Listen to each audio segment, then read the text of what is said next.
just the fact that we'll be able to hang out and actually do Oh something. yeah, 100%. No, I'm all the things I'm excited for. Woo! One of the things I'm all excited for. Made in Abyss. Damn it! I wanted to do that. You son of a bitch! You stole my thunder. I was so.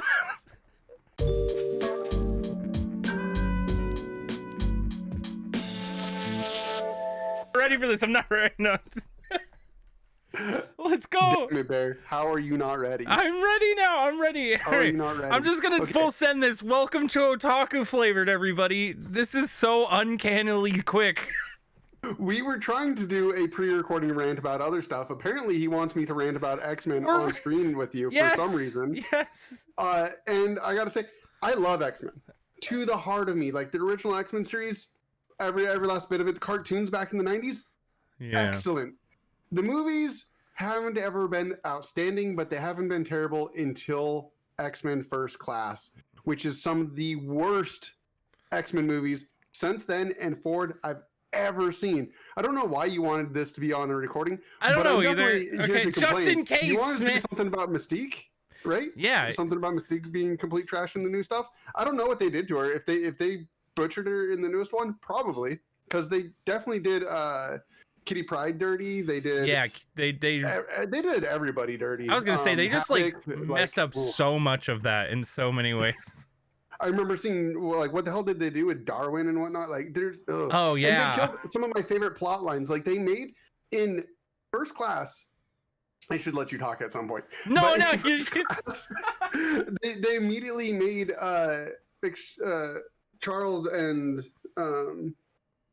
Magneto and Xavier enemies, despite them supposed to needing to have this like long legacy of like being friends up until they finally do become rivals, because you got to have like the Phoenix Project and stuff that all occurs back when they're like recruiting Jean and like all these other things that are supposed to going on, and like all those things just evaporated and they just killed the timelines for all these characters, rearranged all the character powers, which could have been fine. You could have got me on board if you would have kept the like main things intact, which would have been their friendship and things like that. And like, sure, I mean, I could see that. Because, I mean, it's weird because especially in the movies, they like just tease at that. They're like, yeah, they were friends at some point. There was something that happened in this. Yeah. And it's just, for me, X-Men, at least the movies, have just, never really hit that mark of what I was expecting in an X-Men movie. The first ones, like X1, X2, those weren't too bad, and I was young enough to like not know what the hell was really going on in X-Men. So I was like, okay, these are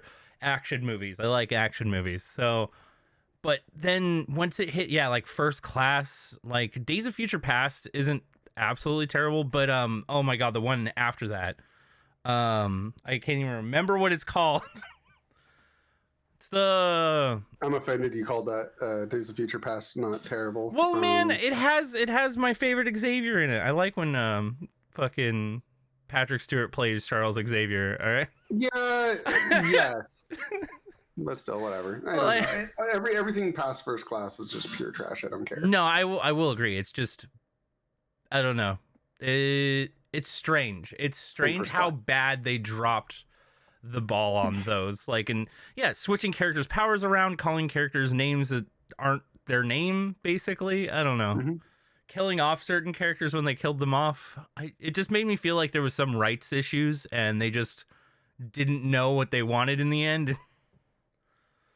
That's why, like I don't know. There's some things that I could have accepted. Like, you can change your powers, sure. Okay, like, if you really have to, I could accept that. I just can't accept changing the overarching story arcs, like, completely. Like, there's some principal elements that are just inherently X-Men, and they're stories that want to be told, and they're only told because they're the X-Men. And at the heart of like how all that's like brought down should still be there. By erasing all that and just turning it into like generic action film, like, I can watch that anywhere else. Give me literally anything else. Like, I just because it almost hurts more when they're turning something you actually enjoy into generic action movie, because they're just not doing justice for what you know they can be doing. Like Galactus, the first time you see him, sorry I fucked that up, but like the first time you see him, he's just like a world vortex of like stuff, and I was like, oh, this is not what I was expecting whatsoever for this as an evil villain. Yeah, I really would like to know what they did with that and why. Yeah, I just feel like Questions I don't know. it's Things I wasn't prepared to talk about today. no, Hi. it's fine. I I don't know what you prepared to talk about today, but I had some stuff, and this actually led kind of into it. Okay, But hit me. okay, What you got? I wanted to talk about movies as far as anime movies go right now, because Demon Slayer for somehow Boo. topped the box offices this the week that it came out, as well as the second week now that it's been out. Okay. I don't know if fine. that's because there's nothing else to go see in movie theaters. Nothing's really opened 100% yet. Maybe anime fans are just more willing to go out and see a movie because it rarely comes to the States when it does come to the States anyways. I mean, we already know we're all trash, so the diseases and filth that was spread among us is already, It's already there, yeah. Yeah. Luckily, it's contained within the anime fandom itself, but we know what breeds within anime conventions cannot be stopped. There's no vaccine for it. We're all way immune to way more than this, all right? Oh yeah, it's way more brutal. We try to keep it away from the rest of society. It in fact's quite deadly. But so yes, of course, we brave the movie theaters and go out and watch stuff. Not no, I don't. But yeah, not to you die. Don't die on me. We'll go see a movie at some point once it's yeah, at some point, whatever. But yeah, I did see the Demon Slayer movie, and it's one of those where I don't know how I feel about this, which is sometimes with anime movies they're canon, and it just feels like it's an episode or it's a longer episode or whatever it is. And some movies aren't canon. This was a canon movie, so it's going to follow basically the manga. It does fairly well. I've read the manga now, so okay. They did do it justice for the most part, I would personally say. But the problem is now you have to see this movie. If you don't see this movie and you go into season 2, there's going to be a big gap there that you're like, wait, what happened? Yeah, I. Is that a problem? Is that a problem? That's yeah. what you want to get at. So the same thing is going to happen with like this. This isn't the only. Yeah, there's a lot of animes that have done this, and arguably one of the best anime movies, Harui, is like you have to see that movie to like really experience all of Harui. And so there's that. Let's see what other ones are recent that are doing this as well. Made in Abyss season 2, which did get finally announced. It got announced. Let's go. Yeah. Which is what I wanted to talk about. No, I do want to come back to that. I do. Later. But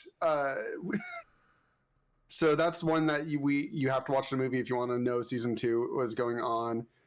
There's a few other ones that I know recently that are doing this, and I'm not against it.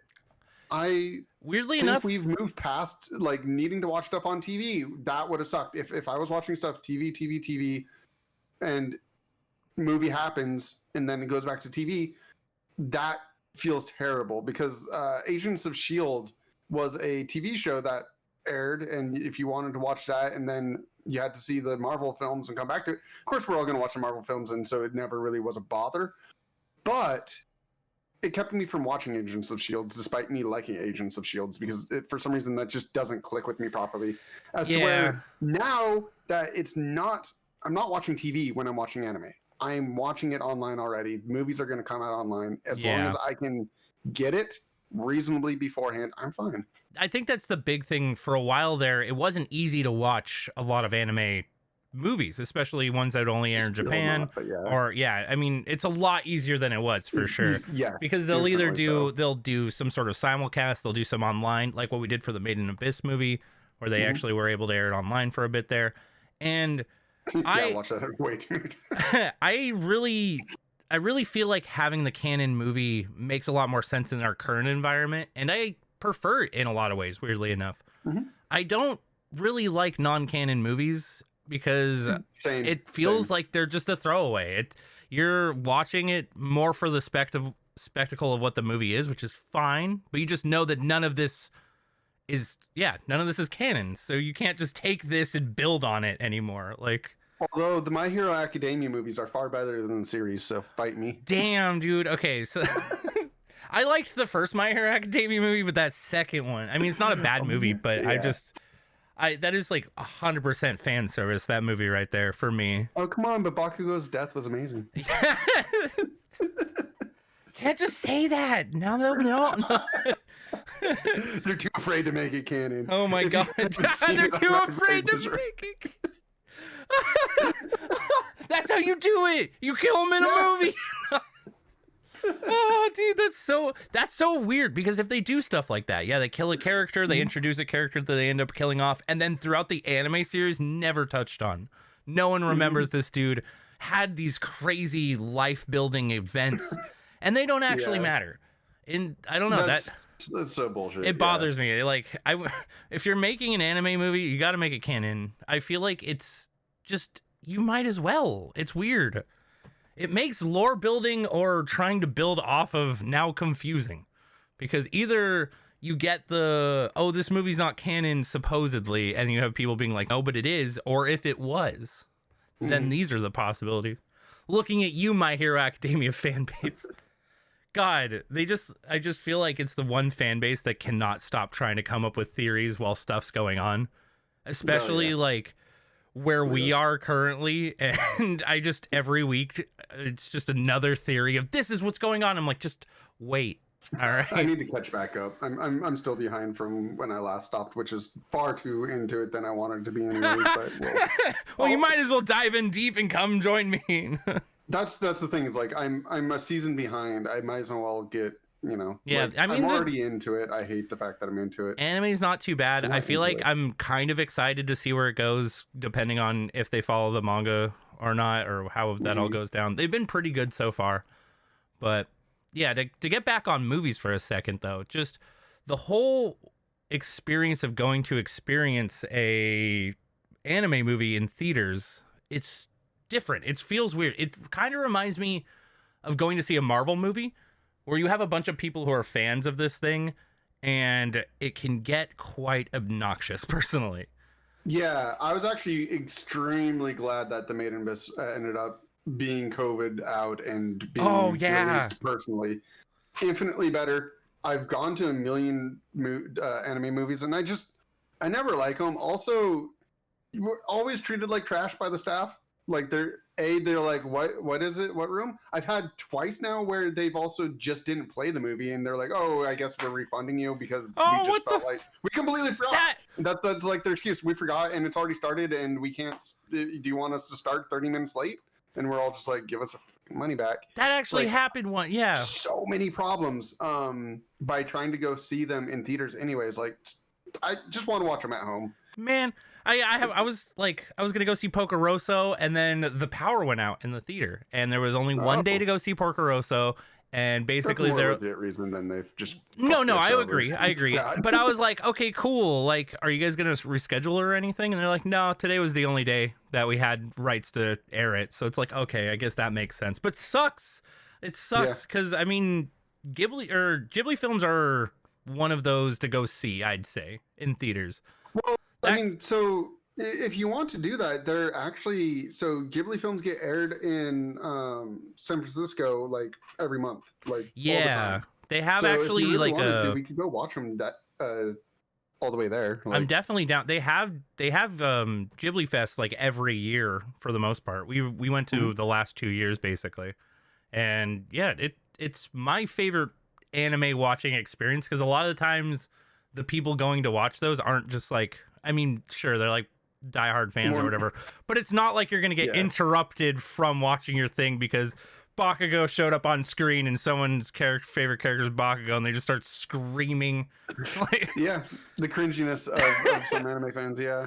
I mean, that's the thing that okay, so a lot of people are like, I love the movie theater experience, but this is a thing that I reason why I hate watching so many movies in theaters is because I like when you go watch Star Wars and everybody like claps or like cheers, and I'm just like, shut up. No, right? I'm here to watch the movie. Like, yeah. I mean, I also have a huge problem with people eating and the fact that so many people chew with their mouth open. You've declared war against me for eating with your mouth open. I will punch you. I will directly get in a fight with you. come at me, bro. Jason's I don't care. How dare you started this? If you sit near me, I swear to God, I will find you. No, one of my best, one of my really good friends, Patrick.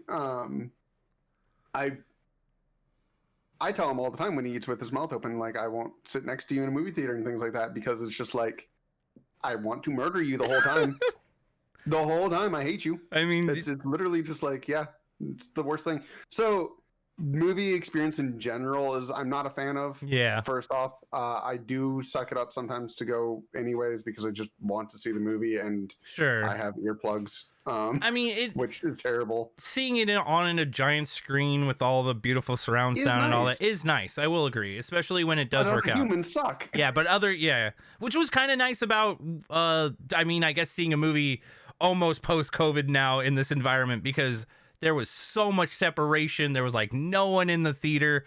And that sounds nice. It was so nice. Yeah, no one talked or anything during it, and it was like, oh, this is what I wish going to watch anime movies felt like. Yeah, I just want people to enjoy, like, and not make other noises. Yeah, which is I not learned apparently possible. Something that's huge in Japan. Like, that's basically how you are in a Japanese theater. I know. I've heard about this. I've heard about, yeah. Like, even like eating too loud is like frowned upon, basically. Like, no, that is my dream of a theater. Yeah, we almost went to go see a movie when we were in Japan, and just felt like, oh, I don't know though, because they're not going to have subtitles for us. 100%. So we could go watch something right now, but I don't know if I'm gonna have no idea what was going on. I didn't know any of the new movies anyway. I think I can't even remember what was out during then, but it was nothing that we had seen, so it would have been a waste. I guess it would have been an experience still, but so you say that they wouldn't have subtitles for you, but in America, for people with impairments, there is a ton of things for those people that they'll give for you at your seat. I wonder if they did. They might have had something like that if we did end up going, weirdly enough. Yeah, so I wonder if they would, but maybe not. Maybe not. Maybe just Japan doesn't have those things, but or maybe they're just not tailored to English people anyways, if they do have them. Yeah, it's for the hearing impaired, but in Japanese, basically. Yeah. Or even people with like other problems, but yeah. So I don't know. Maybe not. That's a weird curiosity that I wish somebody would let me know, because there's more things out there for people than you realize. It's just because we're able-bodied, so we don't think about it. That's the luxury of us not needing to do that. But I'm glad somebody has thought about those things for those people. I'd agree. Is there any anime movies or anything like that on the horizon that you want to see? So I'm still mad that whatchamacallit, the egg wonder thingy. Oh, yeah. The last bit was saved for a movie. Go screw yourself. Is that actually going to be a movie, or is that like just a extended OVA probably? Yeah. Okay. Yeah. I don't know. I mean, it's dumb. Dumb. All right. You get dumb. Dumb move is dumb. I'm really glad for shows that wrapped up everything in the mainline series. So Rascal Senpai doesn't dream of, Rascal Senpai doesn't dream of, or no, Rascal doesn't dream of Bunny Senpai. There we Bunny go. Senpai. Yeah. There we got there. Third try was there.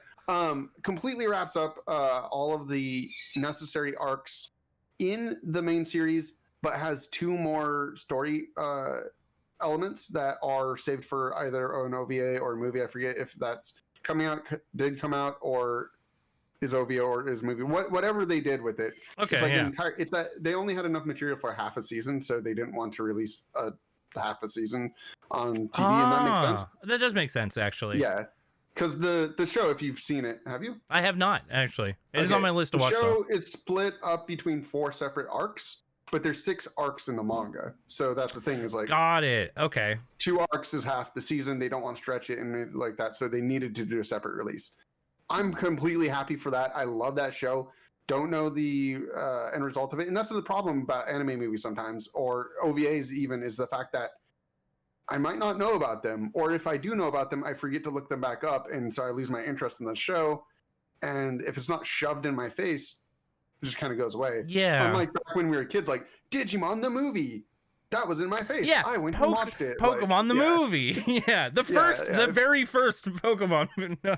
Yeah, if it's just pumped into like my consciousness, I will go see it. But so often, like I remember DOA, not DOA, ROD, I don't know. the one about people who have magical paper powers. Somebody out there is gonna know exactly what I'm talking about. Read or Die. There we go. You nailed it. I was like, what are we on here? I think that's, if I'm wrong, somebody's gonna. No, I think you're right. I think you're right. But yeah, there's OVAs for that I didn't know for the longest time that are great. And so I don't yeah, know. weird feelings. I'm liking it more and more. That is becoming a thing. I feel like for me, it's just hard. Like, I never expect an anime movie to come to the States, basically. Like, a lot of the times, if I'm going to watch it, I'll end up watching it just online or things like that, because that's where I expect to watch it. And a lot of the times that, isn't necessarily pushed in my face as much as, like, your season is or whatever else is normally pushed upon you to go watch. So, a lot of the times, I'll end up, I don't know, missing out on a movie or missing out on basically some sort of content. Like the last one I can think of was the My Hero Academia movies, weirdly enough. I didn't think that they were going to hit the States, and all of a sudden everyone's talking about them. And well, I mean, wasn't too much into My Hero at the time, so I didn't go see them. Yeah. But I marathoned the show just to go see that. Old school Nintendo fan, this is the brick. There you go. Like, you gotta love the brick. My original Advance. Dude. I don't have my original SPs or anything like that, but I do have the original dual. Or I like have my second dual screen. Yeah. Because I had the chunky one as well. I had and then my the blue version of that. Of what, the Advance? No, of the DS, yeah.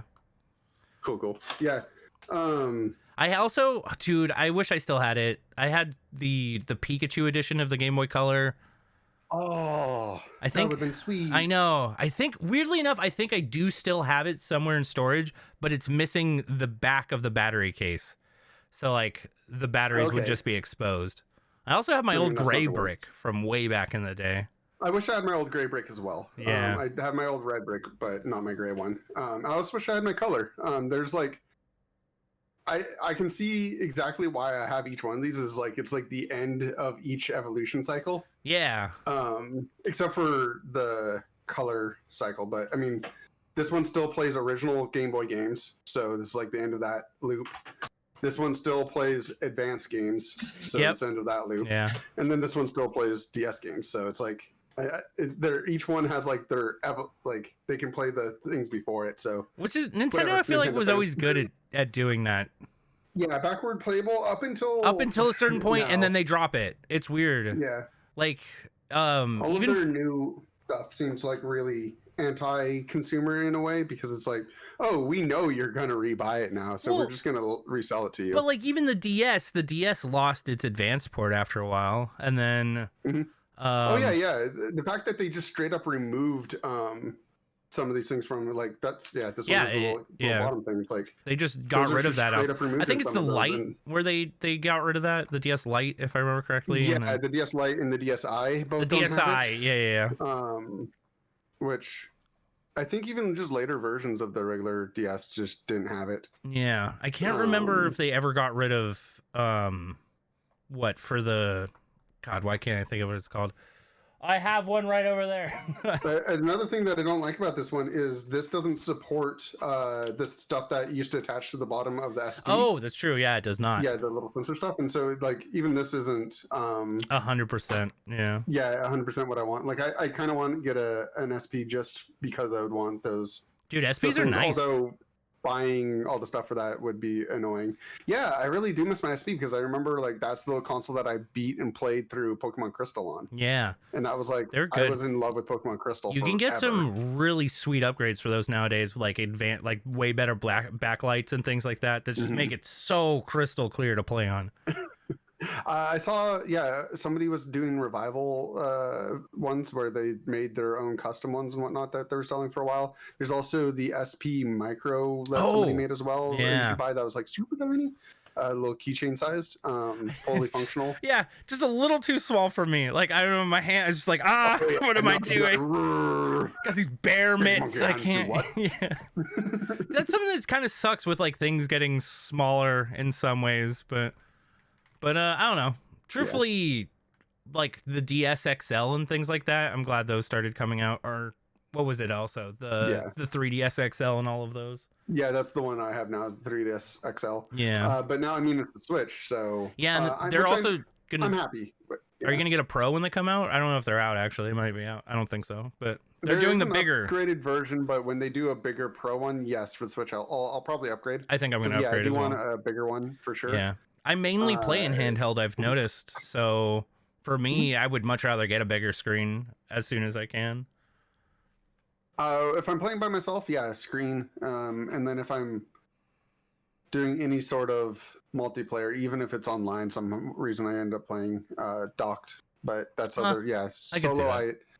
I don't know. There's something about just curling up in the corner. Yeah, that's the same. It just feels so like nostalgic just to curl up with your Switch and play. Yeah.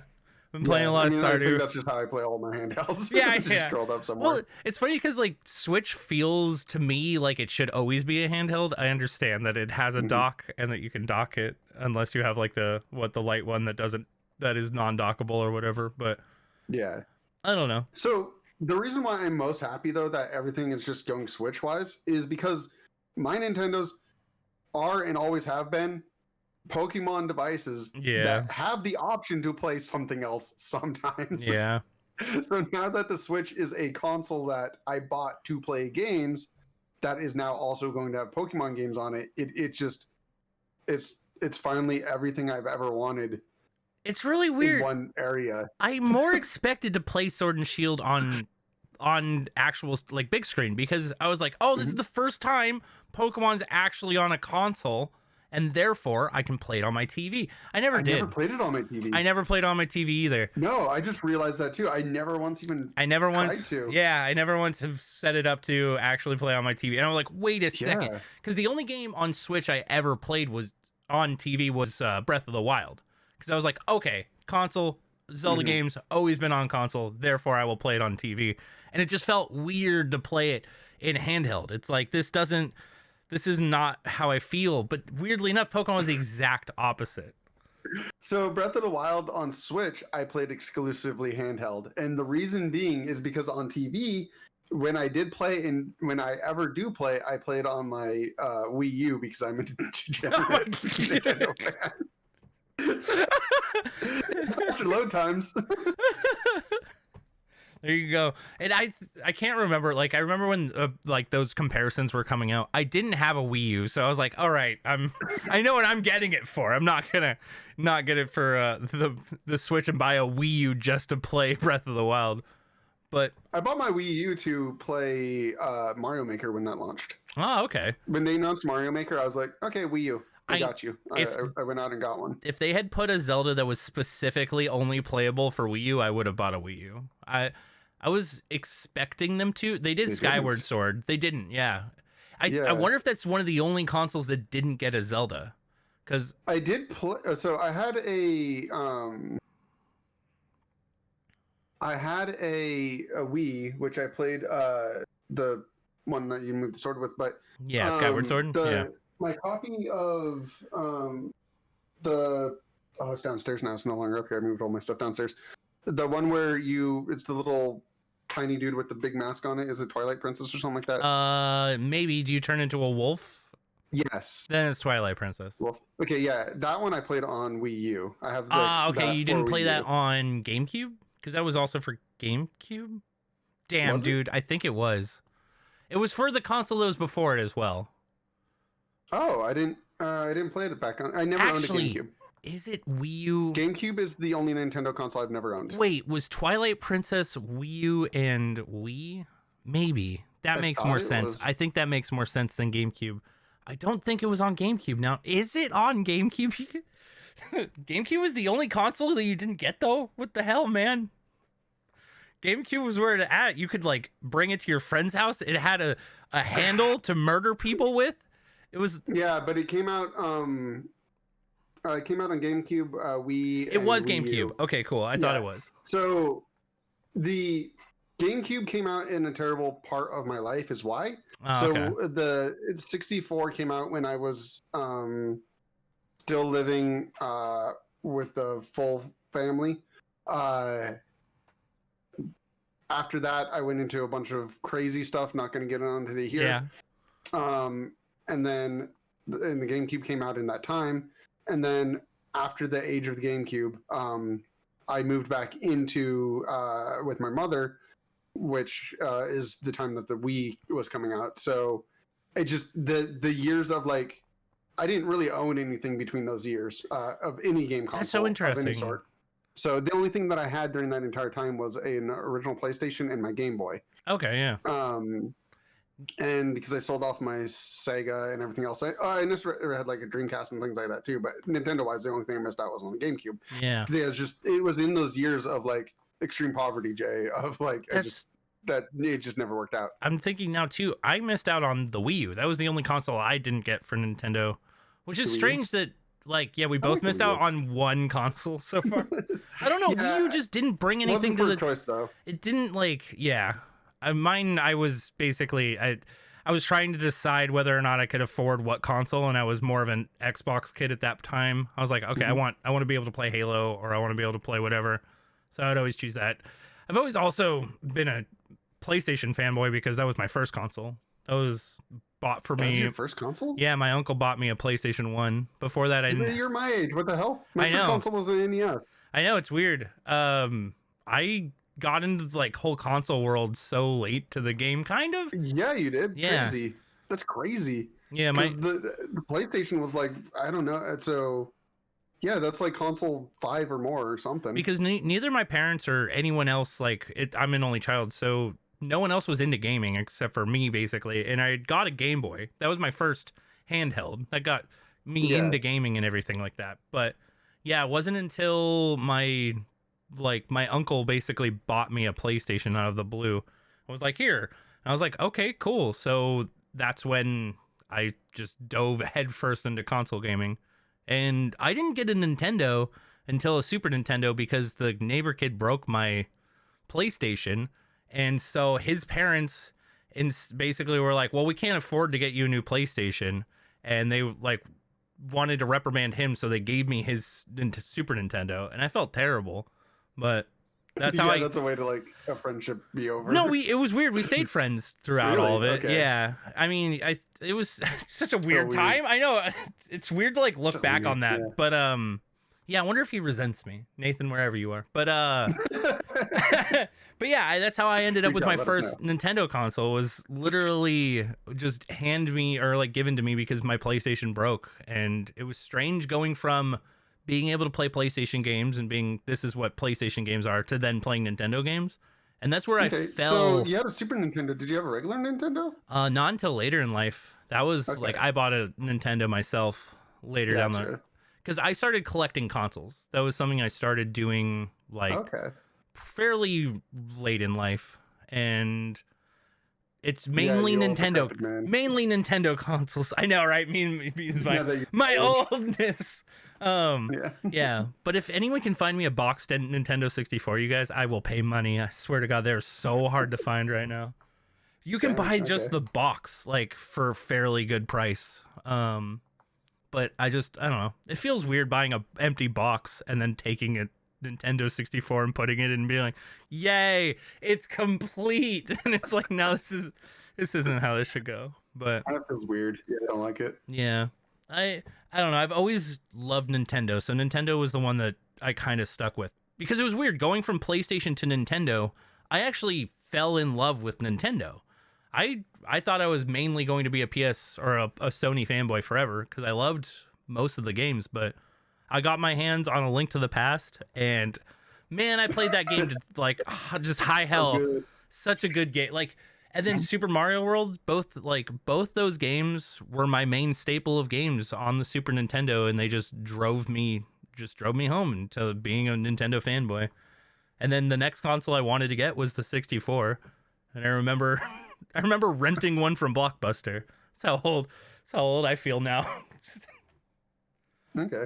So when you had your original handheld, did you play Pokemon when it came out? Yeah, I played Pokemon when it came out. Have the handhelds ever been anything to you more than just playing Pokemon? No, definitely not. Okay, good. Weirdly enough, I've only ever owned Nintendo handhelds. I never bought a PSP or anything else, basically. I have a PSP right down there too.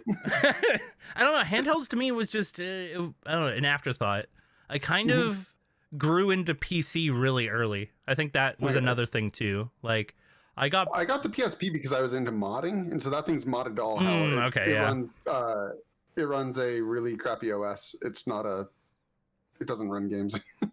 It runs games. It runs computer games. Yeah. It doesn't run. You run like ROMs on it and stuff. Yeah. Yeah. It's hacked to all hell. It has Microsoft Office on it. What the fuck? Okay, wait. Take a step back. You modded your PSP to have Microsoft. That thing's modded all hell. I mean, it's like my original interest into getting into like Raspberry Pis and stuff like that all came from like modding old systems. Okay. So I did the same thing with my Zune and like everything that I owned back in the past. All is running like really weird stuff on it. Usually some form of Linux. Weird. Yeah, I mean, dude, it's pretty straightforward. I remember I was getting really into Linux for a while there, and I would always carry a bootable drive with me. So anywhere I could go, I could boot into someone's computer no matter what.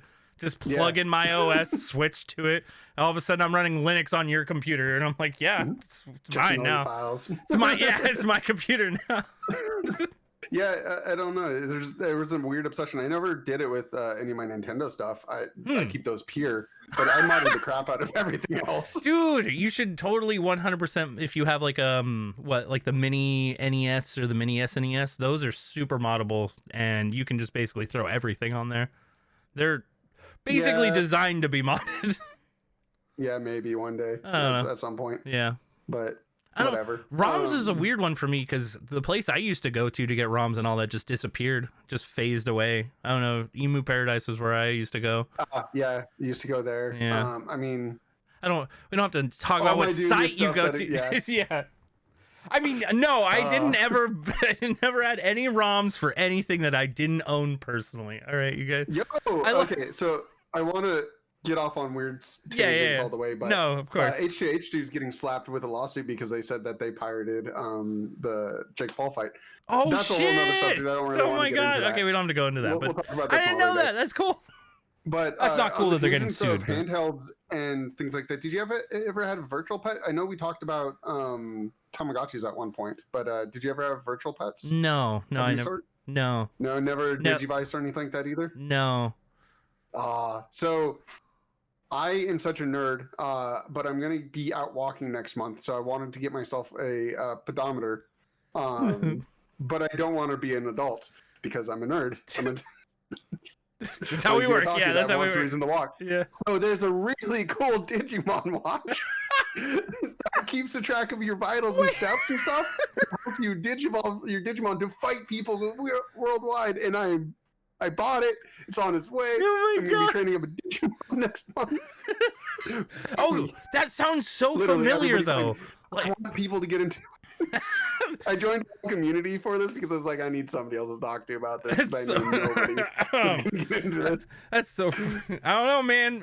You had me at digivolving and fighting other people. So. Yeah, the more you walk, the better you can evolve to a better God, Digimon. that sounds so cool. You've done stuff. It's, dude. If I didn't already have a watch, I'd be like, all right, I don't. Well, I mean, it's not a watch. It's a Digivice. It's okay, sure. Digimon. I guess I don't have a Digivice. Happens to require you to go walking. I guess I don't have a Digivice, so that is true. Yeah. Good point. Touche. Yeah, it's. I mean, whatever gets you out, man. If it's something that gets you out there because you want to level up your Digimon, like Pokemon Go is one that does very, very well for me still. Like I still definitely get out to go hunt for Pokemon. We almost do it every weekend at this point. Well, I guess it's almost every other week, but yeah. See, I think I'll do some Pokemon Go when I'm out walking, but somehow it's more invasive to have my phone out all the time. It definitely is. There is something that helped. I just want to enjoy my walk. Yeah, there's something that helped us a lot recently, which is we got gotcha devices, not like the ones that. Right, those are worth. Yeah, because there's the Pokeballs, but then you can get. I have the Pokeball. You can actually get like third-party ones that spin, stops, and catch for you.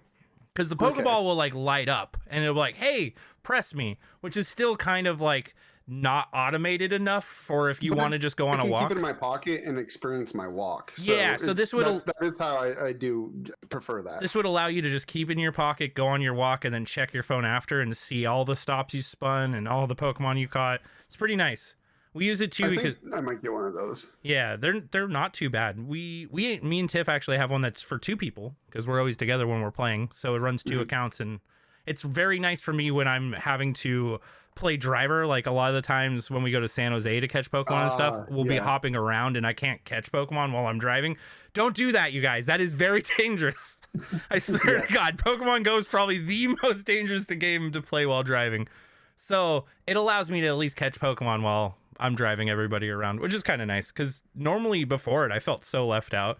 Everyone would be like, oh, I caught like 20 shinies today. And I'm like, I was driving. So like, yeah, that kind of sucks. Yeah. Well, just so we can get off the topic, I am going to say the last few things about my new nerdy watch that's coming Oh, in. okay. Yeah, sure. It is cool that if you walk enough, and you've digivolved and all this stuff, like it triggers random battles and also triggers off of any NFC stuff. So you get random battles that way from random NFC connections. Huh? Really? Yeah, it's weird. It has a sensor on it, and it'll pick up stuff. And those contain random monsters for you to fight. Huh? That's kind of neat. It's like super gamey, weird stuff, and it's gonna have raid battles too. So it's kind of Digimon's answer to Pokemon Go in a way. But do you actually its own need to thing. play it though necessarily? Like, are there times when you're like battling other Digimon that you'll have to break it out and actually battle them, or is it more of just an automated sort of fight where You'll have to you have to initiate it when it comes up, but it's got you it? don't have But I to. mean, I guess You other can, than yeah. that, I mean, the nice thing is it's on your wrists because it sounds like the it's a fight watch, itself is automated, so you just be like, "Oh, time to battle," boop, and then and then move on continue on. Okay, And that it actually fights seems that sounds for fine. you. Yeah, at least that's what I'm assuming. Once I have it in hand, I will actually know. Dude, It might just be Digimon completely watch review. automated, but- Oh yeah, no, for sure. I started following channels that like. I went super nerd about this yesterday. This is so perfect for you. I feel like as far as anything that I've heard, like device wise, to get someone out and walk around, this is like designed for Jay. Like, Exactly. No, my problem is just trying to convince literally anybody else to get one. Yeah. I don't know, how much are they? What's the price point on this thing? So because they're going permanently on market, you do have to get them from a Japanese reseller, but you could also get it from eBay, which I did with free shipping, which worked awesome. Cool. Send it to me from Japan. It gets here in 14 days. It took. That's not going to be shipping, so I'm going to. That's not too bad. Not too far from here, and they're $60. How much? Okay, 60. Yeah. Okay. I think, that's yeah, not. I mean, that's 60, actually 75. That's not too bad. If you want actually, to get like the special dims, so there's dims for different Digimon. If each one of those is like $20, so that can add up. And there's ones that are limited. oh, edition, interesting. So if you want to get like a certain Digimon that is exclusive or rare right now, because they'll come out with more, that you might spend more. So is that just what's on your watch? Basically, is whatever you're. Yeah, can you have more than one? You come with one Digimon out of the box, and then all the other Digimon from there. And of course, every Digimon though has like 10 different Digimon it can digivolve into. That's Sure. That's I like mean, 7. And you never know which line. It's all based off of how much you work out and what you do. Oh, that's kind of neat. So it has different evolution lines. So if you're lazy, it'll give you the worst one possible. That's kind of something about Digimon that was always cool because you can turn one thing into many. It's almost like everything's always an EV basically, but. Yeah, everything's an Eevee. Yeah, exactly. Yeah. And it's all based off of your personal efforts. And weirdly enough, Digimon's kind of cool too because everything's an Eevee, but it'll go back to being an Eevee, and then it can digivolve into something else later a lot of the time. So yeah, right. That's how the show worked. Oh shit! How V-Pets actually work? Oh shit! It stays for. Oh, If you screw up, it doesn't de-evolve. It just straight up dies and makes you start from square one all over again if you screw up that too was much. so much more grim than I expected. But that's kind of what I should have expected for Amoebas. Yeah, you have to take care of them, and if you screw up, they will just die. So Oh man, don't. So it be is kind of like a jerk. Tamagotchi where you got to feed it and all that type of stuff.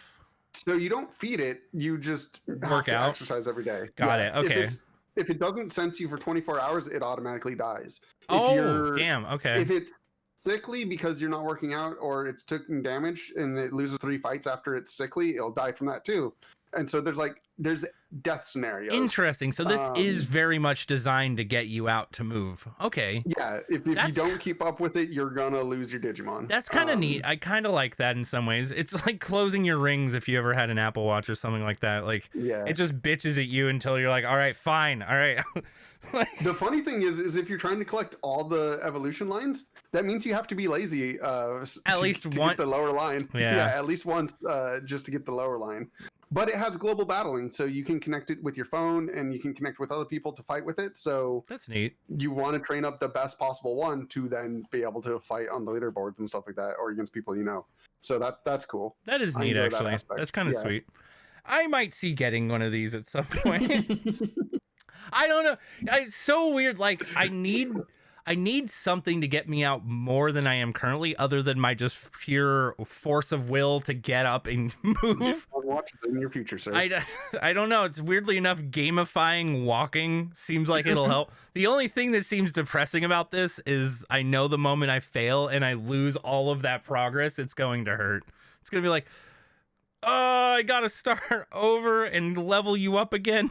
Or however it works. But that means you just get to try a different evolution line. I guess that's true. That's all that means. Okay, I guess that's a way to look at it. You can save your Digimon and then and upload like new ones to it. You can have 2 on the device at any given time, and I think like 5 stored in your phone or something like that. Okay, so, that's kind of neat. So if you really knew you weren't going to be like active a ton, you could probably save it and then bring it back on later. Oh, yeah. Actually, even on the device, it has a save mode, so you can actually lock it in where it's at and then put something else in the active. You're selling this even better now. So. Yeah, there's a million different ways to make sure that what you have, and also even if you like an evolution that you're at, you can lock it at that evolution and just move on to a different one, and it'll stay fine as long as it's not in your active.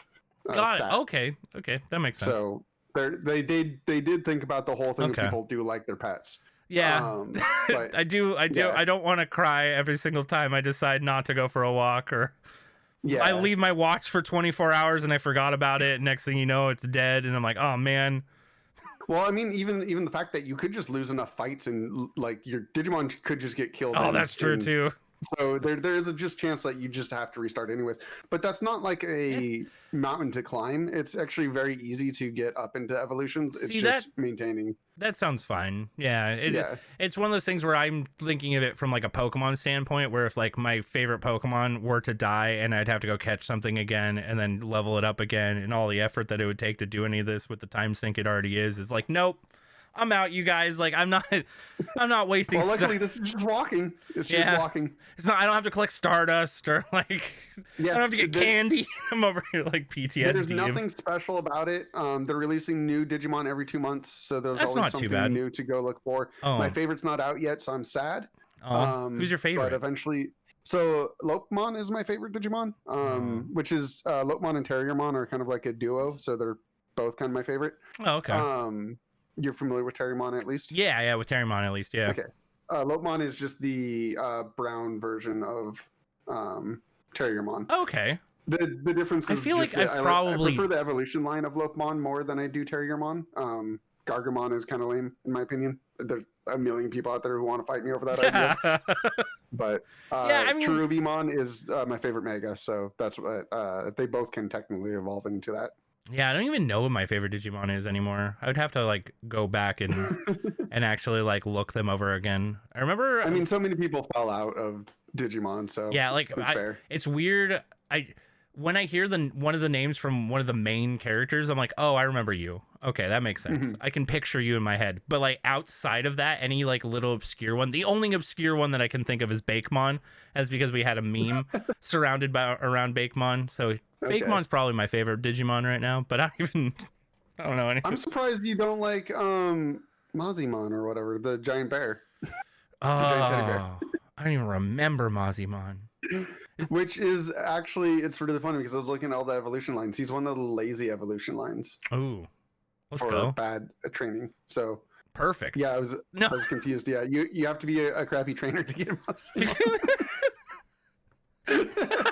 It sounds just right up my alley. Sold even more. I'm pretty sure. Sold. Somebody's gonna correct the crap out of me for this I one. don't know, But hey, maybe we'll get some Digimon content on here. That'd be Because so. we were talking about making extra content for this channel at some point, and we didn't keep up with that.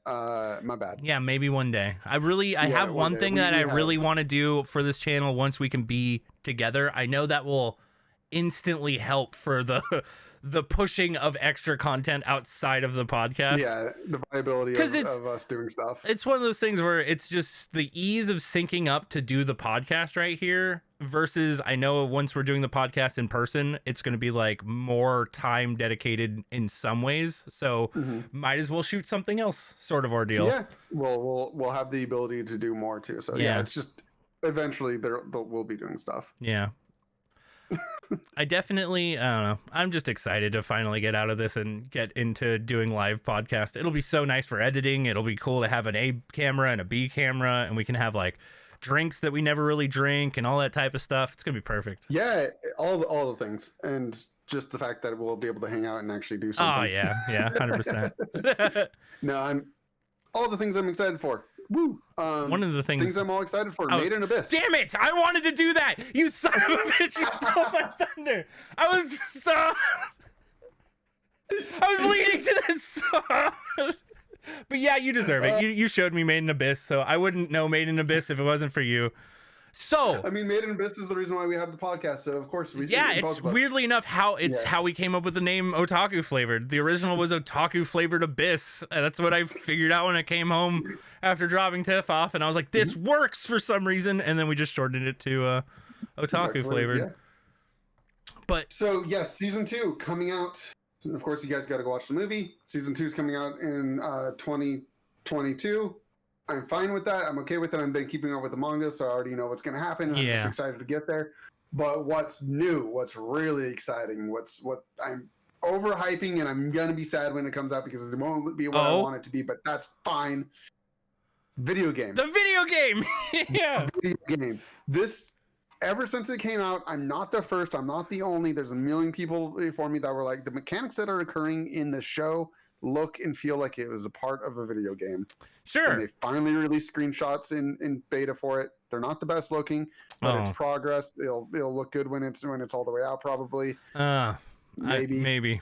I'm just interested to see where it goes, because I haven't read anything about this. I'm guessing you're way more up on this than I was. So the official stuff on it just says that it takes place after the events of the Children Descent. So it's a unnamed character going in the abyss after them. Got it. Okay, that makes it's a separate storyline or unique story written by the creator. Yeah, written by the creator. Canon story that's taking place inside of the universe, and it's just you dropping into unnamed character, dropping into the abyss and descending from layer to layer. And honestly, that I'm sold. Yeah. The mechanics already, so that shows like a stamina system, very reminiscent of Dark Souls, with a hunger and water meter. I also saw that there was a survival bit to it. Yeah. There's a layer counter that shows how far you're going down, a thing that shows you what type of sickness is evolving with you. So if you're start ascending again, you'll get the abyss sickness. Yeah. And then it has a few other stats on there that are like also day night cycles. Like it looks like Dark Souls hard mode. Which I don't know. I personally am down for. I do hope that it is difficult. I really, really hope they get that feel of this is miserable, but also like rewarding, if that makes sense. Yeah. I want it to really feel like you're also kind of incentivized to probably sneak around certain things. Yeah, like, sure. There's definitely things in the abyss that I don't think there's things in the abyss that you attack. Yeah. I'm pretty sure that's the feeling I get from the abyss is like, that thing's gonna kill me no matter what I do. Let's not go play with it. Yeah, the moment So hopefully we don't go attack everything. the moment I heard that it was done by the creator has like his hands really in this, it made me hopeful because That's what makes me hopeful. Yes. yeah, because I feel like potentially this could turn into something that is quite good. I also know that I'm pretty sure this is 18 plus if I remember correctly. It's already like rated as like not adult, but whatever the step below that is. I can't think of rated Mature. R. Mature, thank you. I Yeah. can't remember my ratings anymore because I don't have to worry about them. Which But- I mean, yeah, I think is a reasonable rating for the content that I'm hoping that's in this. And game. the other thing is that it's on Switch, if I remember correctly. Is it? I believe it's coming to Switch. Ooh, I'm even happier. Yeah, if I could 100% be wrong, but that's what I think I whatever read. platform it was coming out on is going to be a reason why I would play. Like, I don't own an Xbox or PlayStation, but if I was like in my head, I was like, this sounds like a PlayStation release, and Yeah, I was like, that's what guess I- I'm buying a PlayStation. That's what I thought too. Like originally when I It's saw Switch. it, I believe it's Switch. I mean, Oh, dear I'll God. put up if I'm right or wrong I really above hope me. it is. All right, you guys, but I mean, I would even just give like a PC release. Like, Yeah. just give me it on something I already have, please. no, this does feel like it should be on PC because I mean that's Mhm. I think where the majority of people who want to play anime games are going to be playing them. Yeah, but if it comes out on the Switch, there's my biggest worry is that it won't be as expansive as the Abyss as we want it to envision be. it, which might, yeah, it might be like you're just dropping in on like the sliver of the Abyss, and you don't. Well, get this to could be walk the around first it. one. I mean, that's totally possible. Oh, maybe it's just like the first like one or two layers. I think too. this game's gonna be So, fairly linear though. That's my personal. That's like oh, I think you're right, and I'm sad about that. I know. I I know want an you. open world. You Abyss want game. an open world made in Abyss game. I can Mhm. totally feel it. You want basically almost not necessarily like an MMO, but like an MMO for yourself. Yes. Yeah. And yes. that would be yes. that would definitely be sweet. I mean, weirdly enough, a Made in Abyss MMO where you could become like a white whistle and there's only so many and like, dude, I don't know. This actually sounds kind of everybody cool. trying to get to the Everyone's bottom, trying but to get to the you bottom. lose your character. Yeah, everything's hardcore no matter what. Yeah. Yeah, hardcore. You just lose your character. Down There's just there like and you're unknown beasts that people don't even know until they get down there and die to them, and then people are like setting up things or writing blog posts about them. And It'd be cool if it dropped all of your stuff where you died, so people would have like myths of being like, yeah, this dude has this really cool art or like relic, but he dropped it down at the bottom layers. Like, yeah, like down at the you're like city, you're like it's down another there character. now. You're like, dude, my old self has this Yeah. crazy shit down there. I could tell you where it Yeah. is, but I'm not. Oh man, other players needing to make themselves a white whistle.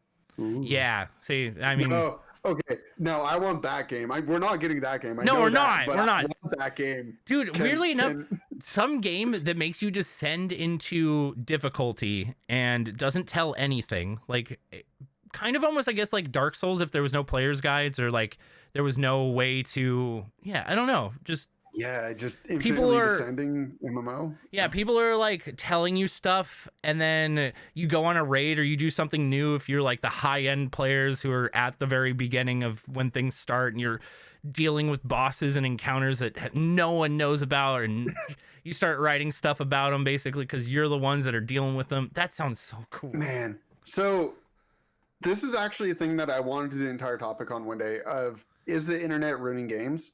Is because there was a day when the only thing we had was word of mouth, and there was so many Uh-huh. stories that were told about like, did you know that there's another evolution to Charizard? Oh And my it's like, god, yeah. all of the things that occurred back in the day that were just like you didn't know. There's myths, there's legends. Dude, straight up. Sure, you could get a player guide, but even then, there was still like a mystique about things, and it just Yeah, because usually, like, even a player's guide and stuff like that was written by someone who had only so much time to play the game and didn't do every little thing or didn't know about certain stuff. And they slowly got better at that because I'm guessing they would send more than just one dude to go write the player's guide or whatever it was. But yeah. And there was very little spoilers outside of like a TV spot commercial that didn't show spoilers. It showed a finite window in. if it that even was usually showed gameplay, exaggerated. yeah. Yeah, like the Pokemon games showed sometimes zero Pokemon like gameplay, and you just here Oh you go, man, I look agree. at the cool stuff. It was so And so, in a way, all of that stuff kind of ruins it. Like I learned a while back, like I need to never look at spoilers for something that I know I'm gonna buy. Sure. because it ruined the fun. Like there, Sun and Moon, I spoiled myself to just an absolute glutton of like knowledge on what was going to be in that game.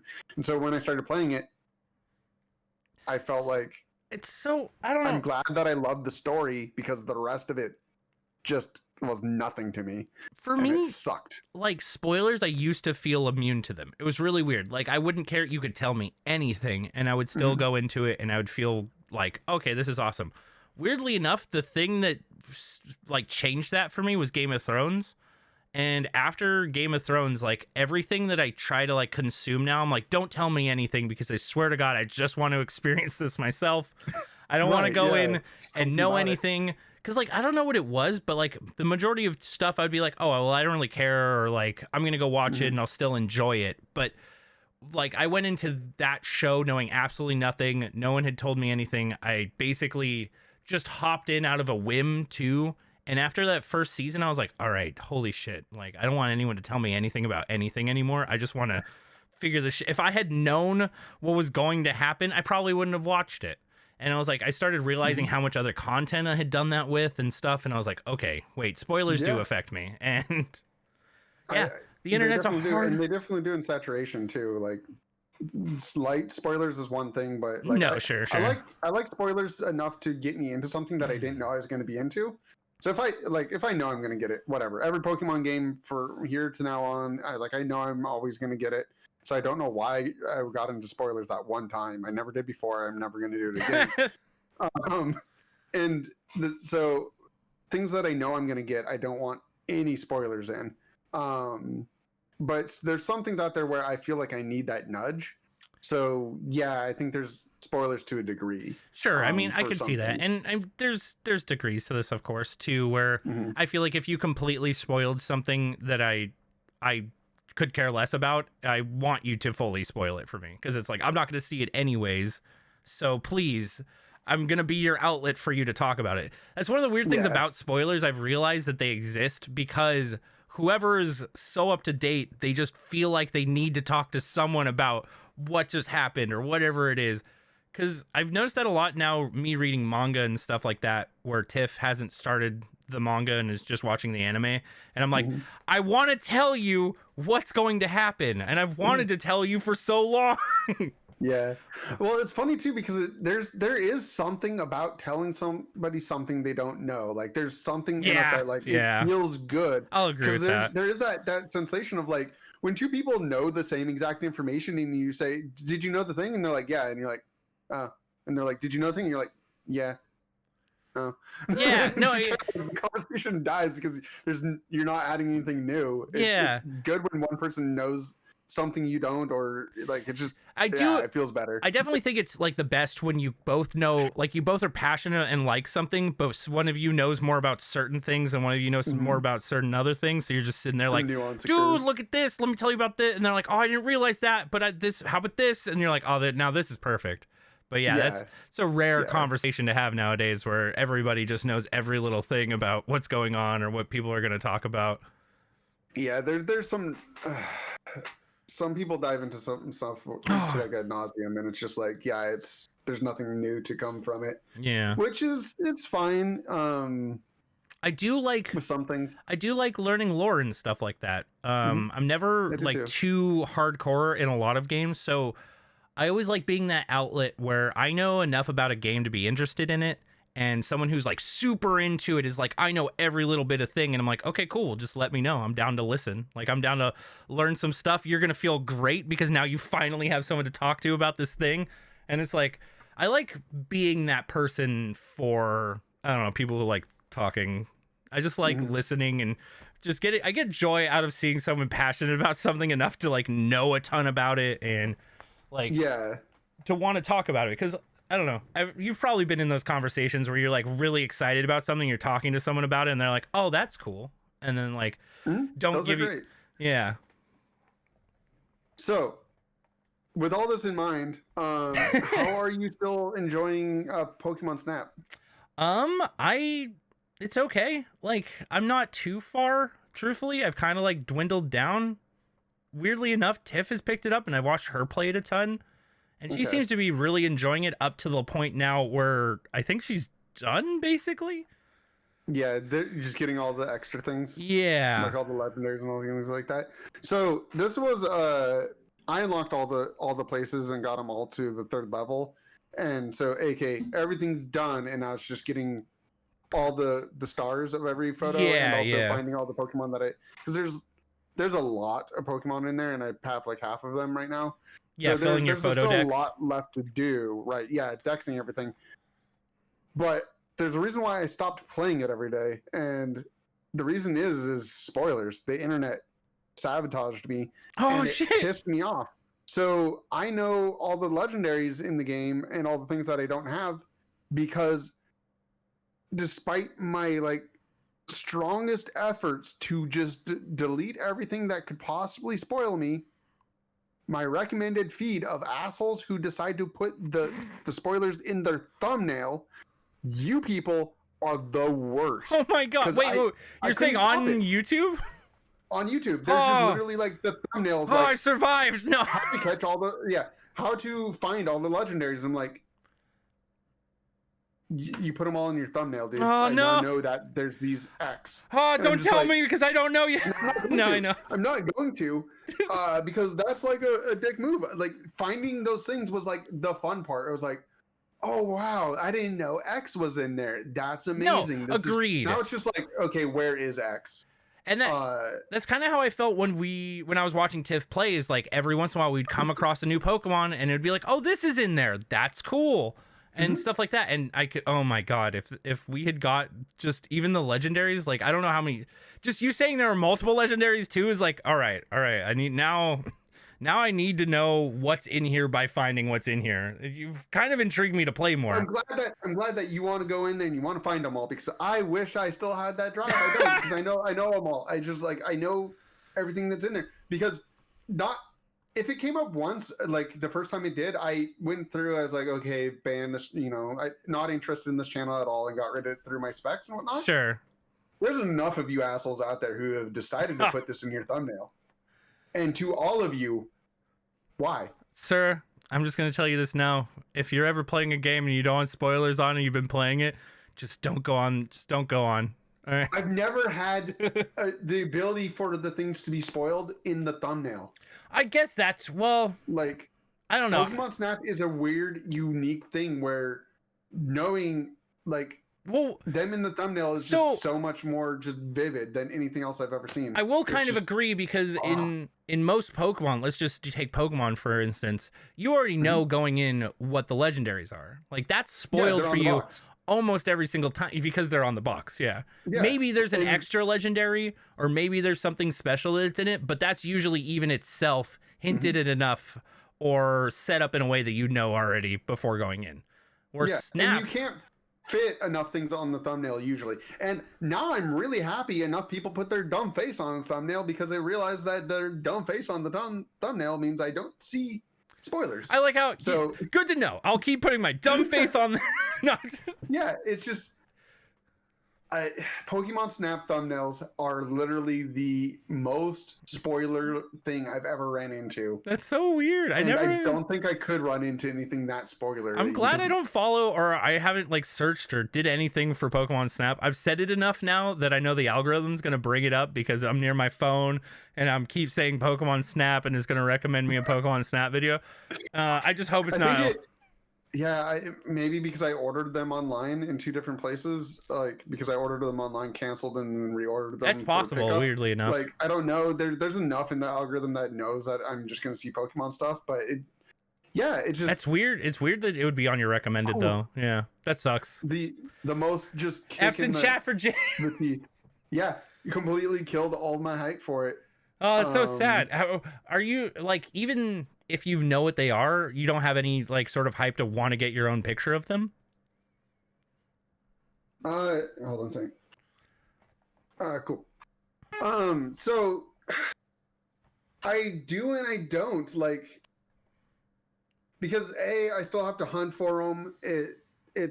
It's not like an easy process to go get a. It's not an easy process necessarily, because I don't know where they're at yet. I haven't encountered any of them, and also the shot kind of spoils like where they would be action that they're doing, because they picked like the action of each of them, and it's like, yeah, it's just enough of a spoil to like really kick me in the teeth. Like, in the fact that they tell you the number and they show that exact number on that thumbnail, and it's come up multiple times, because I think people are just stealing the same video maybe or something like that. I don't know. That's possible. I can't get rid of it. I've gotten rid of it enough now. I've banned so many Pokemon accounts.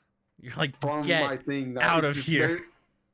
And it sucks too, because some of them were actual channels that I did like to go to, and I don't necessarily know what they all are. Like, I know I unsubscribed from Austin John Plays, and got rid of his account because he had spoilers up there too. He's one of the ones that sorry for calling you out, my man. Good content, love your stuff. Will resubscribe eventually, because I want to know other stuff in the future, because I love all of that content. I love absorbing it when I want to, but when it's in the thumbnail, because as egregious as that was, it's just, because even like a like the name, let's say, like, you even learn the name of what Pokemon is in there, right? That's weirdly enough, it's still a spoiler, but I don't see that hitting as hard as in the thumbnail, seeing a picture of it in a position that looks cool, and you're like, oh man, all right, well, I get it. Like, I'm gonna encounter this thing doing this, and now I don't. Yeah, I actually kind of understand that, but I will say you've heightened my interest to get back into Pokemon Snap, because I kind of like put it on the wayside for a while, and it was like, here, you play, because I'd played Pokemon Snap originally, and this is the first time Tiff's played Pokemon Snap, so kind of just shoving it her way and being like, here, enjoy this as much as I enjoyed it back in the day. And it's kind of cool to watch someone play through a Snap game for the first time, because it's a lot of it's just, I don't know, taking pictures of Pokemon. Yeah, I mean, that's the whole game. That's the whole game.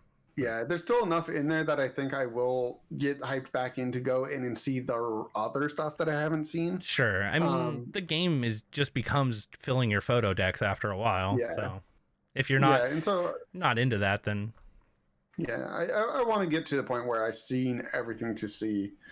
But it's going to take me a while to get back into it, because of the you just got to forget. You just got to forget. You just got to Exactly. Yeah. Exactly. That's really where I'm waiting for, which does mean, yes, all those channels that I've unfollowed, you're just rip.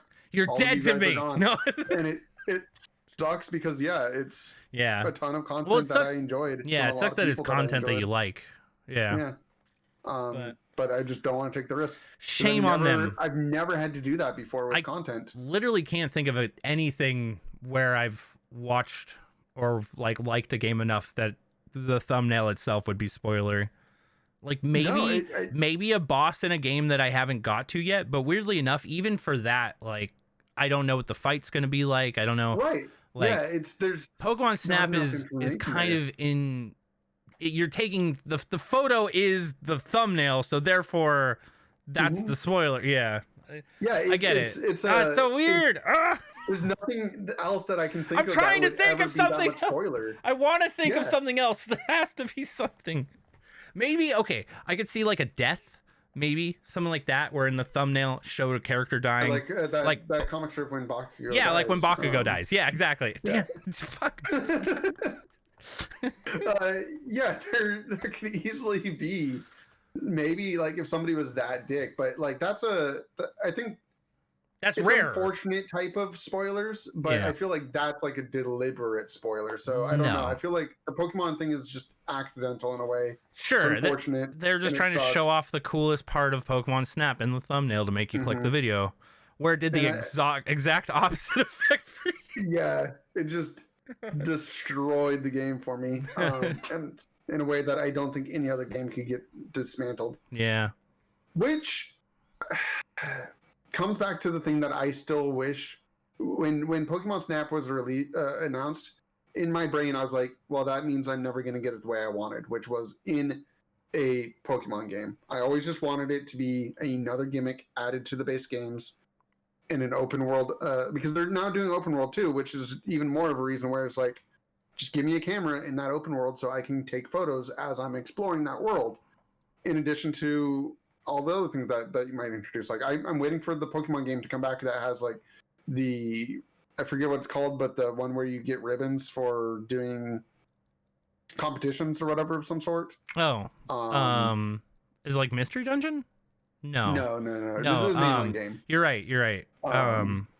I actually You can't. need the Pokeblocks to give them the little Poke Candy thingies to give them. Yeah, stuff I actually about can't you. remember. It's competitions.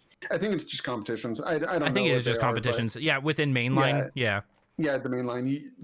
It's just It was beauty pageants. type things. I think it was beauty pageant, if I remember correctly. Yeah, something like that. Yeah.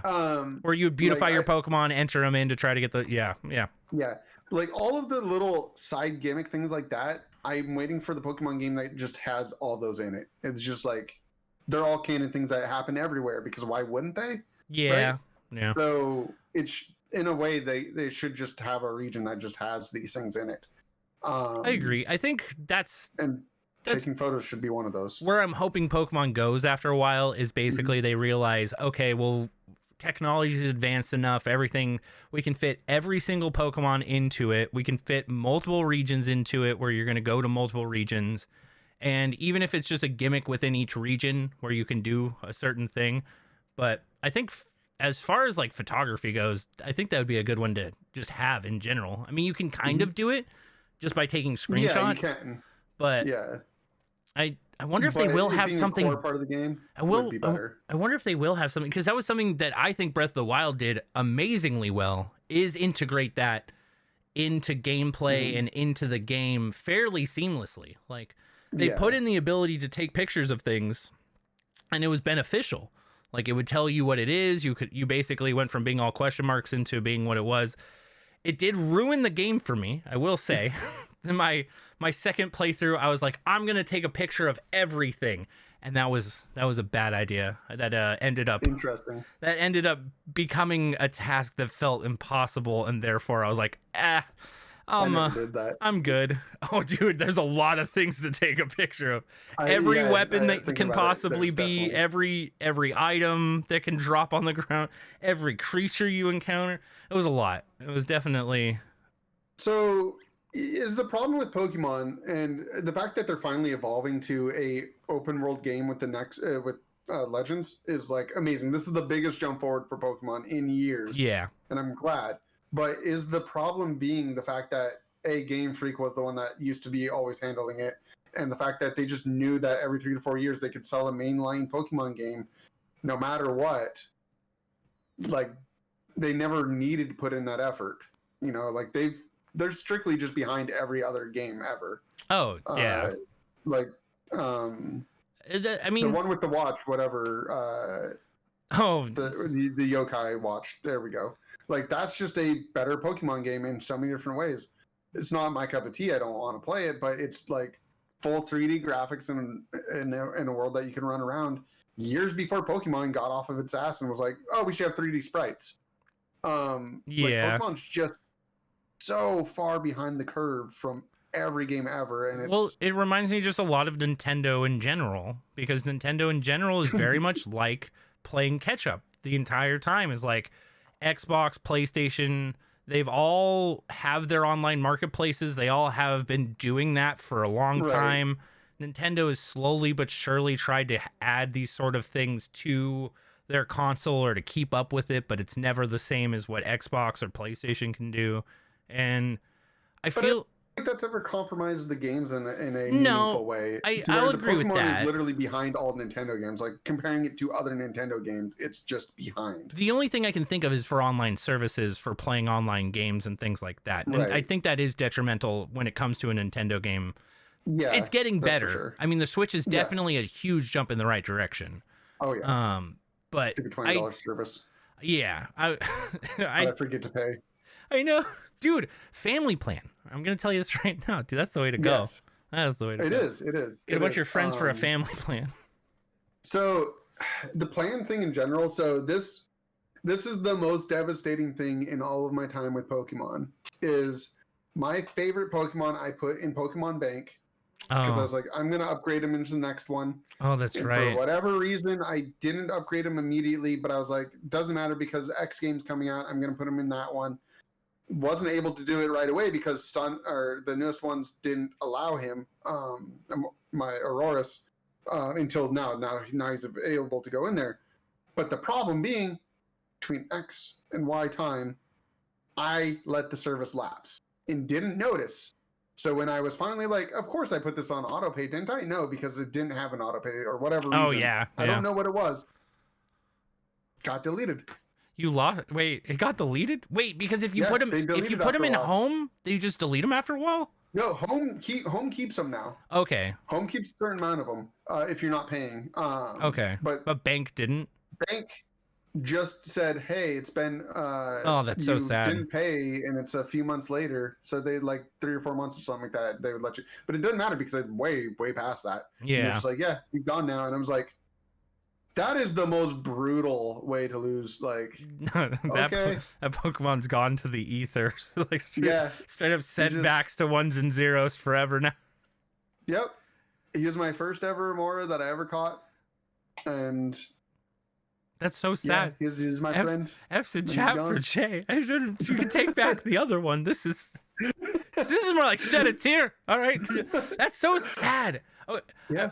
I feel like their services though are getting a lot better for transferring Pokemon. Home is a step in the right direction. I know it's a paid Home is service, great. but I mean, But there's the free home version too. yeah, So yeah. I don't know. I hope to live in a world where every single Pokemon is able to be in a Pokemon game. Like, yes, you're able to that catch just needs to be a thing. all 900 and something of them in one game, and by that time it's probably going to break 1,000, but still, like, right. So that being said, the Hoenn region, I believe, is where Legends is going to take place. yes. Does this mean they're going to keep us to that roster I don't think so. during this game? I actually don't think so. I think we're going to see things that weren't there. The theme of this game is exploring and categorizing Hoenn, the unexplored region. Yeah.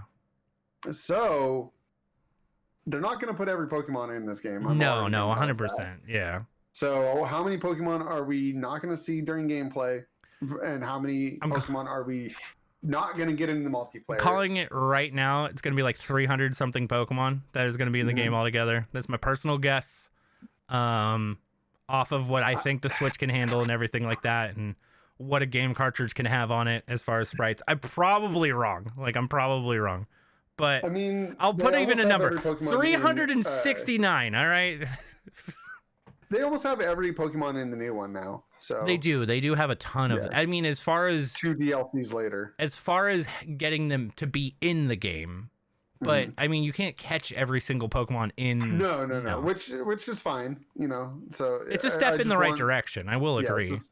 I don't need to catch everyone. I just need them all to be able to be there. Yeah, I mean, that makes sense. You can go catch them in the game that they're in and then transfer them over. But still, That's fine. I just want one over-encompassing experience of Pokemon. The great Pokemon MMO. The great Pokemon MMO. Yeah. Okay, weirdly enough, I would love a Pokemon MMO still.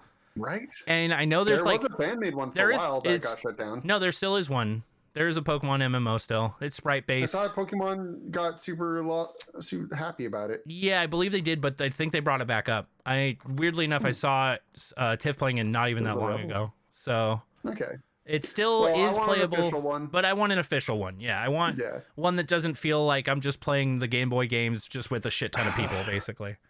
But the days of MMO hype made me want so many MMOs out there, and instead they're like, no, we're coming up with unique titles for MMOs. And I'm like, I don't want these. And they're like, well, I guess they all failed. We won't make MMOs anymore. And it's like, no, you just made the wrong ones. You assholes, go back into the right ones. It's so weird because everyone, I feel like, saw what World of Warcraft did and was like, okay, let's do our own version of World of Warcraft, not based on anything. And you have to be like, hold on a second. That's based on Warcraft, you guys. It's based on an actual IP that people liked. So yeah, y'all did this very, very wrong. Please go back. Yeah, no matter how good your mechanics are too, like, your game's slowly but surely gonna die to something that has actual fandom behind it. Because also, I don't know. They all thought they needed to be exactly the same. We all need spellcasters, sword people, and arrow shooters, and it all needs to be the same concept. It's like, try something unique. Like, the Pokemon would not have been that. That would have been a unique, good one. Like, there are there's some so unique many ones that have gameplays out there to be MMO. Matrix Online. I don't know if you ever played Matrix Online. All right, that was pretty unique. That was also like an IP title that ended up dying after a long time, but Okay. or I guess a little while. But yeah, I think what it really boils down to and how you survive through the days and ages like World of Warcraft has done is it's something about their simplistic gameplay that you can just come in. You could teach anyone to play World of Warcraft basically. And I think that was one of the issues with a lot of the other MMOs or any other MMO is they're trying to cater to a more hardcore fan base, which is not as large of a fan base. Therefore, your game isn't going to become as large. Therefore, your game's going to die after a while. But yeah, Pokemon, I think, is so well suited because anyone can learn to play Pokemon, especially if you take your everything you know about Pokemon, where you get 4 moves, they have PP, all that good stuff, and just turn that into an MMO. Yeah, people be playing this forever. People would be paying Digimon MMO. Dude, people would be playing. Well, sure. I don't think they would do as well. Which the Watch is basically one. It's a real life MMO. Well, sure. You could also say that Pokemon Go is an MMO. Yeah, Pokemon Go is not. It has battles. It does. It is not the purpose of that game. Sure. I mean, I will say they're jankified for the most part. I would personally say, but there is a league. There is professional play of Pokemon Go. So you're all above me. There's raids. There's so many. That's true. The raids are where it's at. But there are other games that could also, I think, make the jump too. Grand Theft Auto has an amazing online community that also has like role-playing servers that people have done. But the thing is not Grand Theft Auto, which is the online is not the game. Like they're 2 different worlds, and I could see them becoming one and becoming MMO-fied. And I think Grand Theft Auto on like MMO, true on. Well, weirdly enough, could easily be a thing because it's already kind of is. No, I could see it. I could definitely see it. I mean, larger servers even. Which is that's because the 20 it's 20 people on a server. It's 20 people on a server. Yeah, I think you can expand that. I think you can go higher than that. Like a lot of the modded servers go higher than that. But I've seen a modded role playing server with like 50 people. With 50 people, I believe as well. Actually, I think you can even mod it up to 100. But don't judge me on that. I might be complete. And there are heists that are in the game and stuff like that. There's things in there that are very much like a MMO in a way. Like it's so close to what could be, and I would love to see something like that do it. Because it's not just another sword and magic game. I do think Grand Theft Auto, truthfully, weirdly enough, like just a game where it's all about just getting in cars, driving around, shooting up things, blowing stuff up, that type of thing in that type of world that Grand Theft Auto is, would do very, very well in the giant MMO aspect. As long as you were able to theme parkize it, because that's like the big thing about WoW and why I think WoW has survived so long with the numbers it has is because they took that whole concept of theme park MMO versus sandbox MMO and they like nailed down what it means to be a theme park. And that's just something that I feel like would kind of be hard for Grand Theft Auto. That would be the hardest part because it in itself is a sandbox game. Like that's what it strives on being, is being able to steal any car and go and do like anything basically.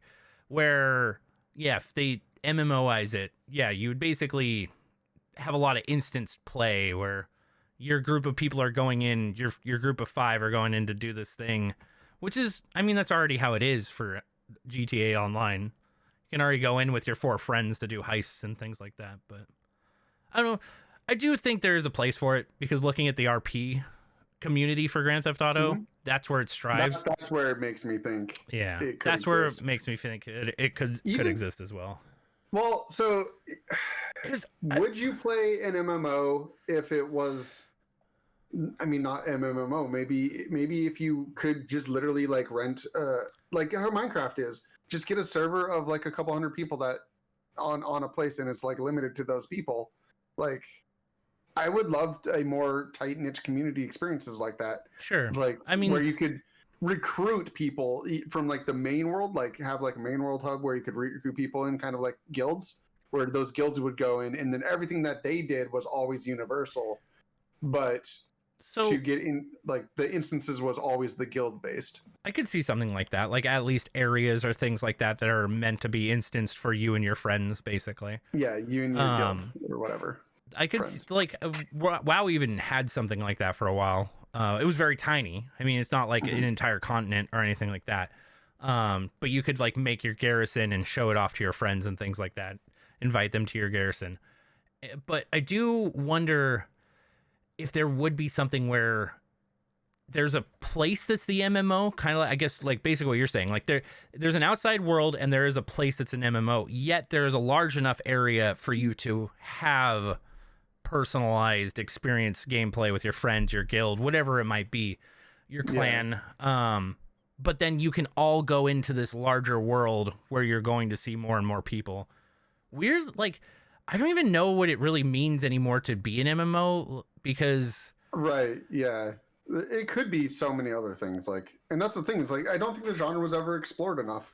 Like last time I went to go play World of Warcraft, I basically played by my entire self the entire time, and I only really grouped up for instances and stuff like that, and rarely saw many people out and about because we were on a low population server. So it's weird. What is an MMO after a point? Like you start. I mean, Journey is a great MMO technically, because you never know who you're going to run into in that game. Journey's kind of neat.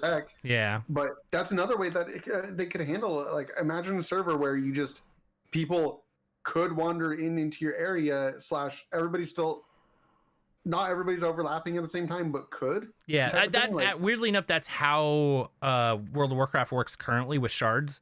Is that there's a possibility if you're on a server that someone from one of these groups of servers will show up within your game area, basically. That's cool. And yeah it's kind of neat because you run into unique people all the time.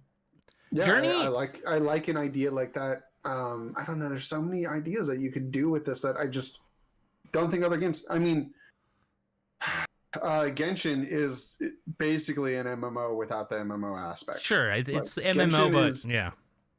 Has really shitty multiplayer features, but if it did, it is literally a game that wanted to be a multiplayer game. It is. I will 100% say it is an MMO for yourself and a couple friends. Like, yes, 100%. It reminds me. I don't know if you ever played Final Fantasy 12. I want to say. Yeah, I did for like 2 seconds. Yeah, because as well. It feels like an MMO, but for yourself, basically. And I feel like there are a couple other games that give you this feel of this could totally be an MMO if there were good online capabilities for it. Yeah. But yeah, I don't know. I don't think everything needs to be an MMO. That's my biggest thing nowadays is not everything needs to be open world and not everything needs to be massive online multiplayer. But not everything needs to be a battle royale. Not there's definitely people genre jumping on that just like sink into it, but there's something nice about a tailored experience that's linear for you to experience, and I feel like that's slowly dying. Like that's not as popular as it once was. I don't know if that's because multiplayer games it's easier to monetize, because that is true. I could 100% see that. So this was a thing that pissed everybody off recently was it Activision? Whatever one owns Warzone, yeah. Yeah, Activision. They fired off all of their other smaller studios to rope them all into working on Warzone. So Toys for Bobs were the people who did Spyro and Crash Bandicoot. They all got the axe and they absorbed them. They pulled in Warzone, like they pulled an EA basically. Yeah, like that's not the people I want on whatever. But Warzone makes them the money, and that's the thing. It does. Like, yeah. Why make? I think that's the thing that they're realizing is like, why make that experience if the Warzone's just going to make you $1 million more money than releasing even a regular Black Ops game? Like, which is why, like, everyone out there who's a game developer who's making these single player experiences still for us to play, thank you. Like any of those studios, you're doing seriously, you are doing work, and I appreciate you. And because a lot of I feel like people saw the money signs and were like, I'll go make a mobile game. That was the first one. That was like, we can just stop doing what we're doing and we're going to make a mobile game. Or it's one of the reasons why I hate Konami. No offense, Konami, but I hate you. I hated them long before that, but sure. But because they basically killed off a lot of their franchises because they make more money doing pachinko machines. That's where they make the majority of their money. So why make games anymore necessarily where we can go and not do that basically? And they killed off a bunch of my favorite franchises like Silent Hill and Metal Gear Solid. But yeah, I don't know.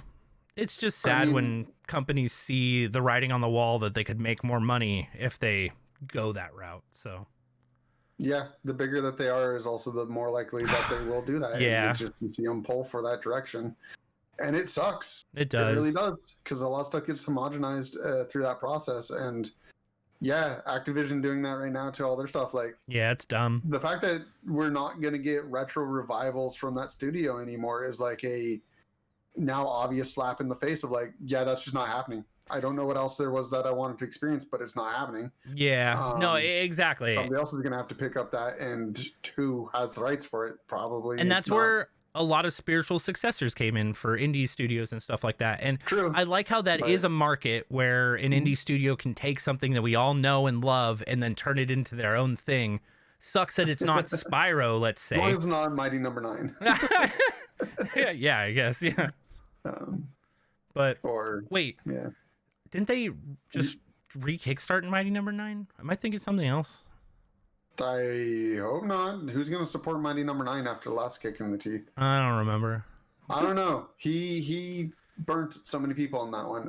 From what I remember, everybody still hates him or something like that. That's how I feel about Shenmue. Whatever on you, dude. Yeah. How dare you not end your game? I swear to God, we gave you money to wrap it all up. Oh yeah. Can't even think of his name right now. I will buy Shenmue 4. I'm gonna say that I'm invested, but I'm like one of two people on the fucking planet that are so invested in Shenmue. I want to play this game still. Yeah. Weirdly, dude, that was actually one of the things that made me realize that I wasn't alone. I'll just go on a tangent for Shenmue. There's a book that's in the side table of like the apartment or the hotel you're staying at, and it's literally just people's Kickstarter who pledged it a certain amount who got to say like a thank you message. And so you just like feed through this book of being like, oh, thank you for making a Shenmue 3 and all this stuff. And I'm like, I wonder how many of you are just so sad seeing your name in here after what we're experiencing. Like, yeah. Oh, I know, it was so sad. I mean, I wish my name was in there still. So it's like, I don't know, maybe I should have kickstarted it. I just didn't have the money at the time to throw at Kickstarter. But yeah, I don't know. That's a thing. It is a thing. Oh. Well, you guys, is there any games that you want to see rebooted? Is there anything that you guys actually out there would enjoy to see someone bring back? Any game that you think is once dead, that was a retro game or whatever it might have been? Maybe you got one installment. But yeah, let us know in the comments. And yeah, thank you guys for sitting through our rant. Yeah, thanks. Our random tangents of craziness. Dude, today, no idea where it was going to go today. I had plans. This was not that. We'll save them for next time. Bye, you guys. Have a good one, guys. Take care, everybody. Bye.